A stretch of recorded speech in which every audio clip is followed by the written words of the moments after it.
PMC, not PMC. Wow, I'm a horse. That week is ending. Anyway, we're gonna start that over again. Hello, you APA fans and Cosmox fans. This is Phantom Base coming at you with our week 1 APA team prep for the Orlando City Serperiors, coached by D-Pad Gamer. His link will be in the description below. And you guys are probably saying, Tyler, you have no team up there. What the heck? I was like, it's cool. It's cool. Let me explain this. I want to show you guys how I built my team because, yeah, I feel like that just helps me explain my thought process better. Kind of makes it actually look like a team prep versus just like a team explanation, and you guys might not understand my full thought process behind these things. And plus, I just kind of want you guys to get an insight into how I'm thinking. And so, with that being said, I'm going to go ahead and show you his team, which will pop up right now. He is rocking out with Heatran, Mega Absol, Nidoking, Rotom Wash, Komalo, Terrakion, Mimikyu, Uxie, Honchkrow, and Lunatone, and Serbuff. I missed Serbuff, but that's okay. His Zmons are Heatran and Terrakion, whereas ours are Victini and Hydreigon. Yeah, so, or the potential ones anyway. Now, looking at this team, I had to assess, we're going to hop right into this first off.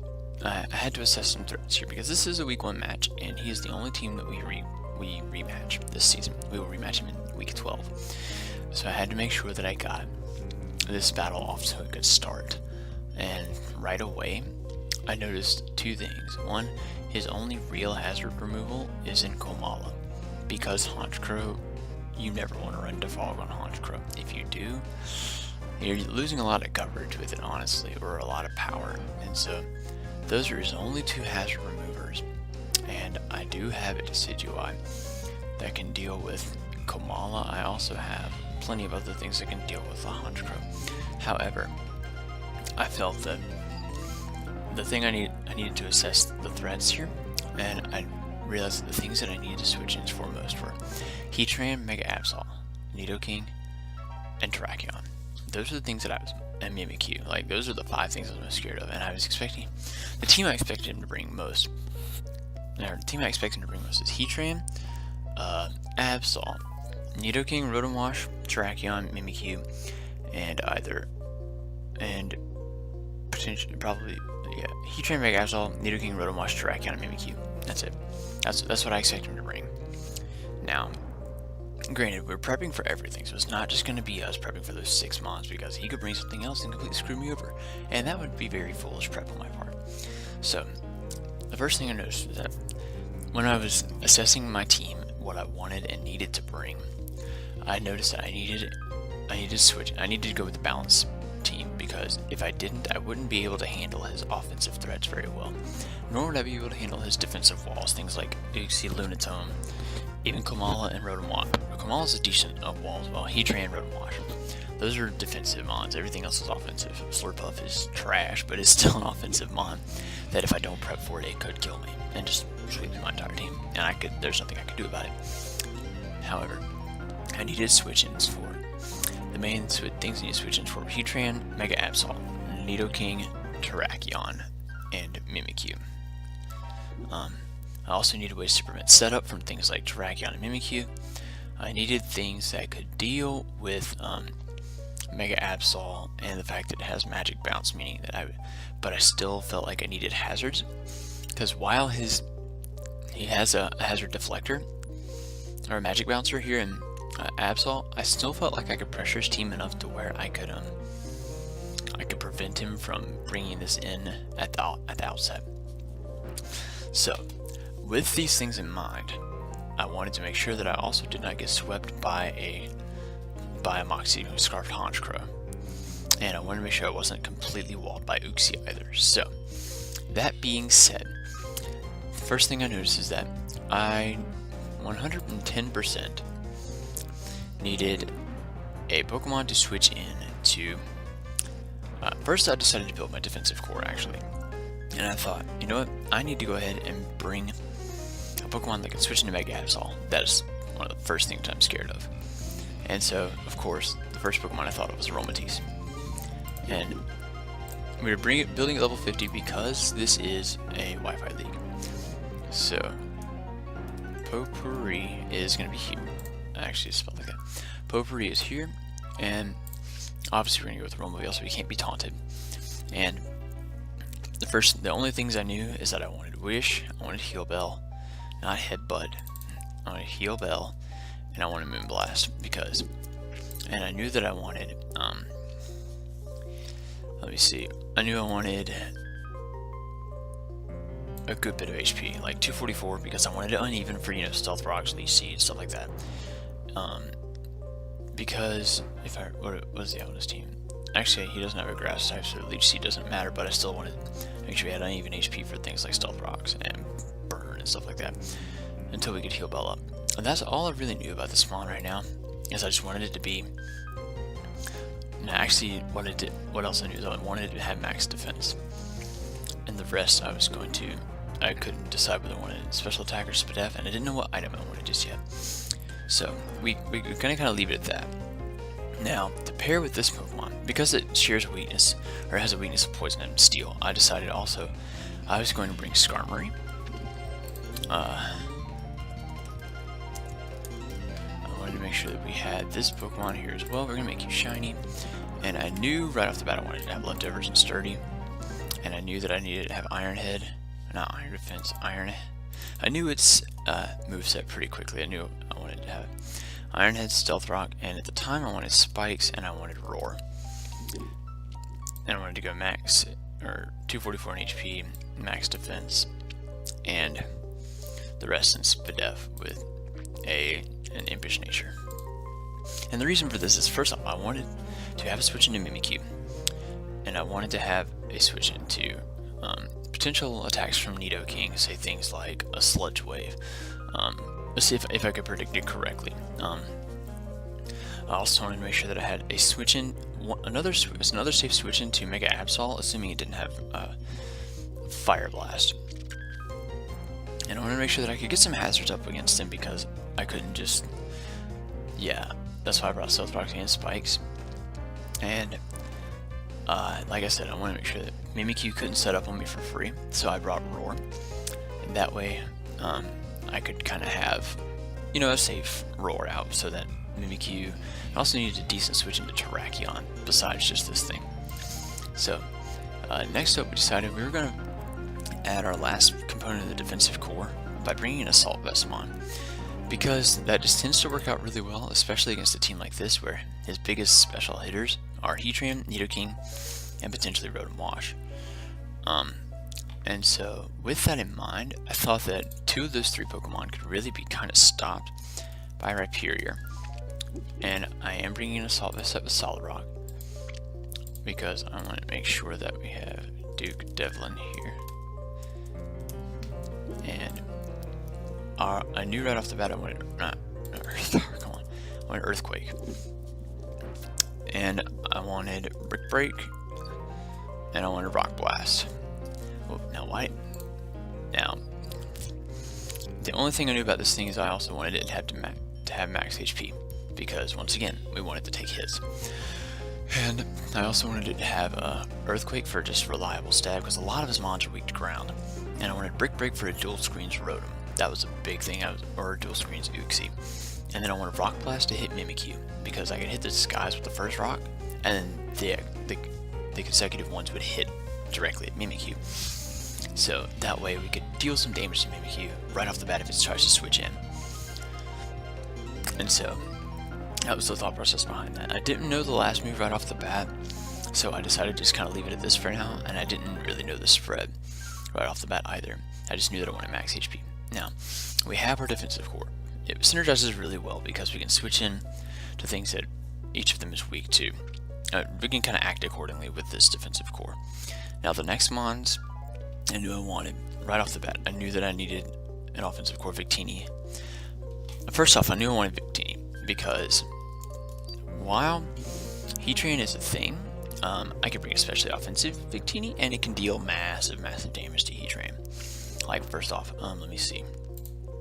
What else does Victini deal with? It deals with Nidoking, it deals with Terrakion if we can bring a Scarf set. It pretty much deals with a lot of its monsters. It's just kind of like a late game. This is kind of the late game here. It also outspeeds Rotom and can OHKO it with an Energy Ball if it's not especially defensive, and I bring an Expert Belt. And I know you're all thinking, he's got Terrakion, he's got Mega Absol, why aren't you bringing Scarf? I'm like, let me explain to you why in a second. But first, I knew its moveset right off the bat. I needed Blue Flare, I needed Energy Ball, I needed Hidden Power Ground, and I needed Psychic. And I needed to make sure that I had the IVs correct.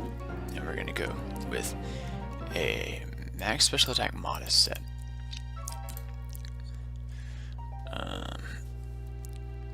With 244 in speed, I believe. And that's how we decided to roll with that. Because I wanted to make sure that we would outspeed a max speed Timid Nidoking and kill it with Psychic, assuming it wasn't Scarfed. If it was Scarfed, we could act accordingly. It would be killed by an Earth Power, but this thing is not really a win condition so much, it's more of a wall breaker. As well as Duke Devlin over here. It kind of functions double role here. And so, we wanted Victini to have this coverage and this spread, because with this spread, actually, we do live any one hit from Mega Absol that is not knockoff. If he goes for Sucker Punch, we will live it. It does max 98%. We will one-shot with a Blue Flare. We one-shot Terrakion with Psychic. We one-shot Rotom if it's physically defensive with an Energy Ball, because it's a good switch into Victini if I'm physical. And he might think I'm physical by the way I'm bringing it, but I have to bring special to deal with Heatran. So that's the whole point of that. And with this spread, we do nuke a lot of stuff really hard. Now, going back really fast, I decided that at the last minute I was going to go with one last move on this thing. It was going to be Hidden Power Ground. And the reason why I wanted that was because I didn't want Heatran to get a free switch into me, which meant that I needed to bring some extra EVs and special attack so that we could hit harder with it. And we actually, but yeah, and even so, I didn't know the nature on this thing yet, or at the point at first, but then I decided I was going to go with the calm nature so we could take hits from both sides pretty well. And this way we were taking hits relatively well, dealing damage pretty well as well with the special attack investment. Hidden Power Ground, 3-hit KOs Heatran. Moonblast OHKO's Mega Absol. That's like the two things I wanted to hit with this particular move straight. And we also hit Nidoking pretty hard too with Hidden Power Ground. And so that was the whole point of that. That's when I went back and decided on that one. And so that was the point of that. Now the next Pokemon I decided, I was like, I need another wall breaker, just a straight up wall breaker. So I decided to go with Hydreigon.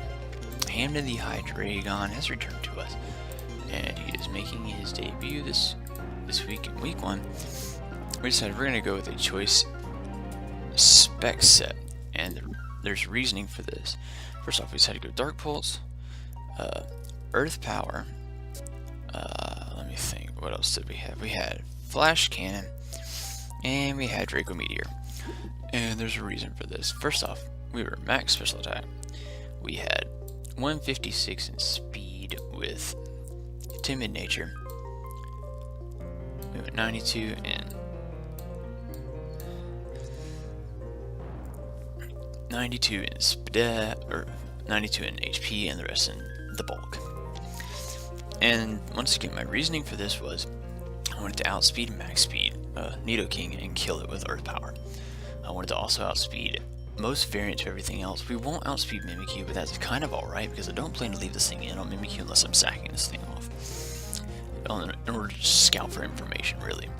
So that was the whole point of this, and this thing just nukes his whole team so hard. OHKO Heatran, we OHKO Mega Absol with Draco Meteor, we OHKO Physically Defensive Rotom with Draco Meteor, we OHKO Nidoking with Earth Power, we OHKO Kamala with Draco Meteor, we OHKO Terrakion with Earth Power or Flash Cannon, we OHKO Mimikyu with Flash Cannon after the disguise is broken. Physically Defensive Uxie dies to Dark Pulse, Honchkrow dies to Draco Meteor, Slurpuff dies to Flash Cannon, Lunatone dies to Dark Pulse. This thing just breaks through his team, and that's the whole reason why I wanted it. I didn't need it to be a win condition. I just needed to break holes through the team so Victini could come in and clean up, or so we could just kind of wall out the rest of his team. Now, the last Pokemon I decided to bring was actually kind of a win condition for me, which is really funny. I decided to bring Mega Glalie, and it's really odd that I bring this thing, but you'll understand why in a second, because I wanted to have inner focus because I didn't want him flinching me with anything to start out with if I decided to bring it in or something like that. I don't know what the reasoning for that was actually. I couldn't just bring Moody. That doesn't work. We're not allowed to do that. So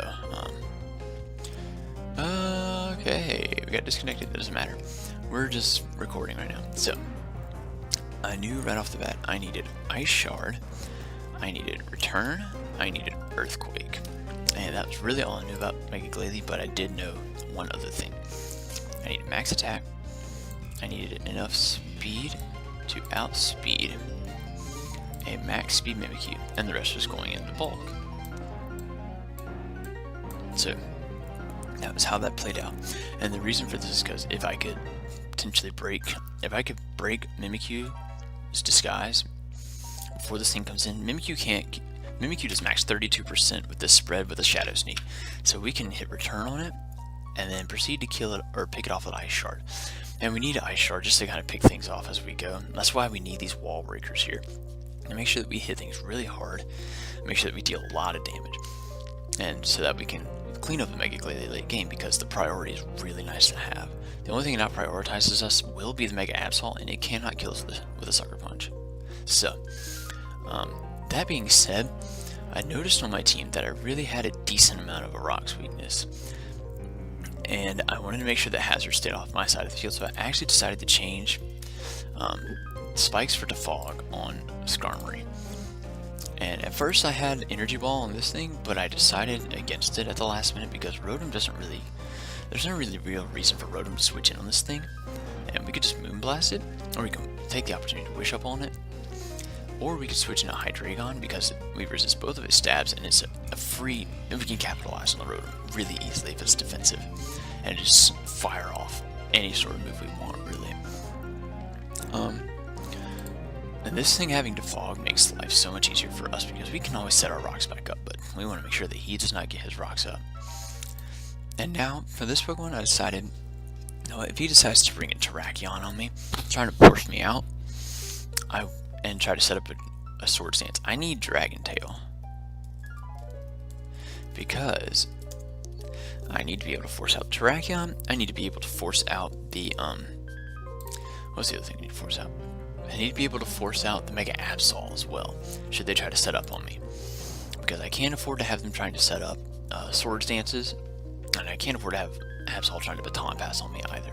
So that was the whole point of that. And I decided, after some research, I decided to go with 36 EVs in Spadef and the rest in Attack, and go Adamant. This allows us to, especially the Defense tie with the non-invested base 100 after the Assault Vest boost, so we can take hits pretty much like a Victini would. Plus Solid Rock would just reduce that damage, so we really take special hits really well. And then on top of that, the rest in Attack allows us to Oko things like Komala, Nidoking, even shoot, after we break the disguise, we Oko Mimikyu. Like, this thing just breaks through the team so hard, and that's why we decided to add this spread in at the last minute, because we really needed to make sure we had some extra power. The last move we decided to go on this one was actually a Substitute, and it took me a while to come up with this because I wanted to make sure that if he brings in Mega Absol on me, I needed to be able to sub up on him, predicting me to go for a Sucker Punch. Because if he hits me before that, he can't kill me in a shot. And if I can get, and honestly, if he goes for knockoff, he's not killing. A Sucker Punch, if he goes for Sucker Punch, we get a free sub, and then we can proceed to kill with the return. We do kill with return, and that's the whole point of that, really. And that way we can take out a huge threat in my team and just kind of clean up with Victini at that point. We have a couple win conditions here with Victini and Mega Glalie, and I believe they'll serve us really well. And so that's really the whole point of this. And for the longest time I sat here going, okay, maybe I should put leftovers on Aromatisse, maybe I should put a Kibi variant on Aromatisse. But at the end of the day, I actually decided to leave it with no item. And the reason for this was so that I could switch in freely to Mega Absol and take as little damage from knockoff as possible. And we could proceed to wish off the damage and hit Moonblast and just kill it in a shot. It dies to Moonblast. And so, I believe that is the team that we decided to bring. Not exactly your standard team, obviously, and it certainly doesn't check absolutely everything, but it certainly deals a lot. We can keep, if we can. The thing I'm expecting him to lead with is either Rotom Wash, expecting my Skarmory, or if he leads with Absol. And if he leads with Absol, I can easily just click Iron Head on it and deal a decent chunk of damage because it is very frail. And we can proceed to go out into our counter, which is Aromatisse, because Absol gets no poison or steel coverage, except for Iron Tail, which I highly doubt he will bring, because if he does bring Iron Tail, this is a free switching for Victini. And the other thing with this is if I can play Victini right, I might be able to bluff a Scarf to where I can scare out things like Terrakion or even Mega Absol, so that he can't safely, he has to predict around it, so that I'm not just, so I can put pressure on him and essentially free kills with Victini. Like, that's the whole point of this. But I have to make sure that I play this right so the Expert Belt doesn't show the damage, because if I do that, I really will give it away that I'm not scarfed if I'm doing more than I should. So I have to not hit super effective hits until they matter, until the absolute proper moment. And that was my whole point behind this. Like I said, this thing just nukes his entire team. This thing can really clean up if I can play it right. It will out-prioritize the Shadow Sneak on the, the Mimikyu, and it will not be 3-hit KO by Shadow Sneak, which is really, really important. This thing switches in on Wood Hammer if he's expecting me to go into Duke Devlin over here. This thing switches in on Wood Hammer from either Komala or Mimikyu, and we just proceed to body them both with Iron Head. We can, if he decides to try to go for a Rapid Spin on my on this thing, we can kill it with an Earthquake, bring back in Skarmory later, and just click Stealth Rock again. It's no big deal. That's the biggest thing, is I feel like we can pressure him a lot with rocks, because even though his team isn't incredibly weak to it, chip damage is always a bad thing to have coming up against you. You gotta be able to deal with it well. And so I feel like we've constructed the best team for D-pad. I really hope this works out. Like, this defensive core plus this offensive core just looks really, really nice to me. Yeah, we're kind of fighting weak, but I think we can mitigate that with a combination of Aromatisse and Victini, as well as dealing pretty decently with Skarmory. As well as Duke Devlin's just fat anyway, and it just hits really, really hard. So that was really the whole point behind this team, and I thank you guys so much for watching. If you did like this, make sure that you go show your love by clicking the like button. Check out D-pad, his link will be in the description below. And the link to this video will also be in the description of the battle, so please be sure you check that out as well. Thank you guys so much for watching, and if that's all that's been from me, this has been Phantom Base, and we'll see you guys tomorrow at the battle. Bye guys.